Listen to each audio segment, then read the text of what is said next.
Social media की चमक दमक की लाइफ अलग हुआ है, लेकिन रियल लाइफ अलग हुआ है। स्क्रीन पर जो फोटो देखने लग रही सिब्बू और रचित, इन्हें सब जाना है, जिनकी शादी कुछ टाइम पहले हुई थी और लोग इतना प्यार कर रहे थे, भाई इतना प्यारा कपल है, लोग इतना इन्हें अप्रिशिएट कर रहे थे कि बहुत अच्छे लगते हैं, व्लॉग भी बहुत बढ़िया चल रहे थे।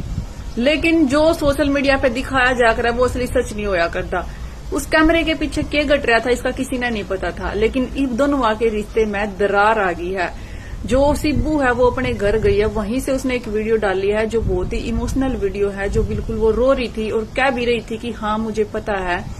मुझे जिम की जरूरत है, मुझे स्किन केयर की जरूरत है, लेकिन मैं इतनी भी बुरी नहीं दिखती जितना, मतलब कहने का मतलब है कि भाई उसको डिमोटिवेट किया जा रहा था या उसको भाई कहीं ना कहीं किसी प्रकार से बोला जा रहा है कि वो सुंदर नहीं है, ये नहीं है, तो उनके रिश्ते में दरार आ गई। इसका कारण क्या है ये तो पता नहीं, लेकिन बहुत बुरा होया है सच में।